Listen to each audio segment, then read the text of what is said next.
half the time. But those are the ones I've seen. If I had to make a random guess, I think it's going to be Storm from the X-Men. Not only was that a Death Battle cast a few years back, but that episode does feel it feels what they would do, honestly, if I had to guess. Simply put, it's an easy matchup, plus it's a Marvel character, so dear God, you know they're going to try to squeeze that in here whenever they can.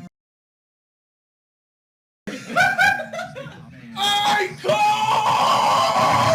it! Me!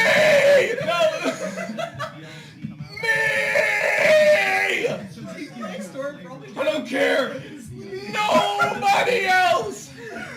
Sup guys? Today we'll be doing things a little bit differently than how I normally do for my videos. Normally I'd go back and forth discussing what both characters have in their respective arsenals, and overall discuss who I think would win after giving both characters their fair shake.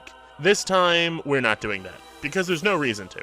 This episode is by far the biggest stomp Death Battle has done this season, and ironically makes Yoda vs. Mickey seem fair by comparison. The episode has gotten a notable amount of backlash since it's been released, and I very much understand why. Korra is essentially being fed to a Marvel character, and that's basically all this episode's going to be. While I did predict this episode coming from a mile away, called it from the moment Korra was shown in her trailer, so I knew it was going to be Storm. It made perfect sense. It's Death Battle. When you give them a Marvel character for free, they're going to use it. As much as I dislike their use of Marvel characters, I at least understand why they picked Storm. By comparison to Korra's other respective matchups, I very much get why they weren't done. Delsin, literally who? If we're gonna get a character from that franchise, we all know it's gonna be Alex versus Cole. Let's be brutally honest. Delsin was never gonna happen.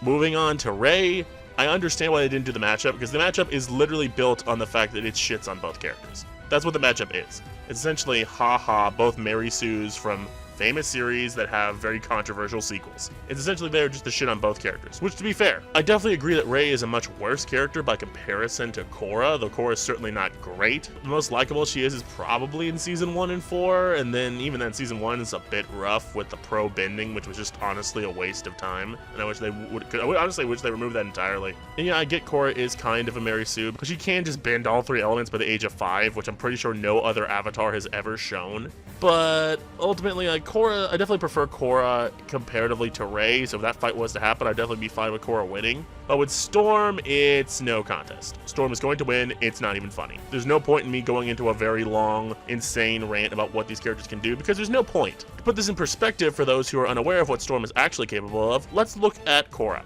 What can Korra realistically do? Korra can bend all 4 elements. She has energy bending, which she seemingly has more mastery of compared to Aang. Korra also received the proper avatar training comparatively to Aang, and she has full mastery of all the elements, while Aang basically only had full mastery over air bending, and he was getting pretty close with water. Then Earth and Fire were notably less by comparison, especially Fire. Apparently, according to the creators of the show, he only had about 30% control of it when he fought the Fire Lord, and he never really needed to master it anymore because simply there was not any major conflicts after that point that would require it. Looking at Korra's stats, if we compare her to what Aang does in the Avatar state, she should be, at best, maybe... I hear you can highball Continent, which I don't think even Aang's that powerful, but, you can, at bare minimum, you get, Big City, I hear, which is fine. And then you look at the fact that Storm has fought and hurt beings like Doctor Doom and the Incredible Hulk.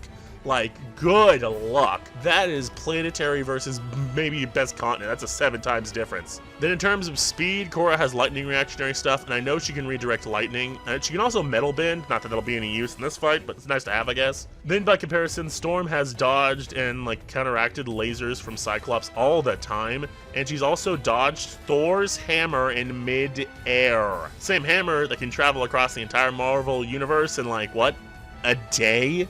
That speed difference is not even comprehensible of how big of a gap that is. We're talking about a character who's not even as fast as light versus someone who's millions, maybe billions of times faster. Korra's doomed. It'll be more shocking if Korra hits Storm rather than kill her. Durability, again, Storm has survived attacks from people on the par with Dr. Freaking Doom. So whatever. Storm's weather manipulation powers are also way more oppressive and way more powerful. Also, Storm is trained in hand-to-hand, so Korra's martial arts, while good, Storm can certainly keep up with them, and Storm certainly has more combat experience overall, simply from having a larger history. Storm's also likely a better strategist because Storm basically did lead the X-Men for a certain point in her history. She also has her own version of Thor's hammer called, Stormbreaker or something like that. yeah, there's no real reason to drag this out. There's no real reason to go in depth with this because it's a pretty obvious fight. Storm's gonna win, Korra's gonna die, and Avatar fans are gonna be sad that their character was fed to a Marvel character that legitimately a 50 Korras probably couldn't beat. Well, that being said, what do you guys think? Leave your thoughts in the comments below. This has been Tenton. I will see you next time for Madara versus Aizen, because at this point we know that's what's next unless that's somehow the season finale. Anyway guys, leave your comments in the comment section below. This has been Tenton. Peace.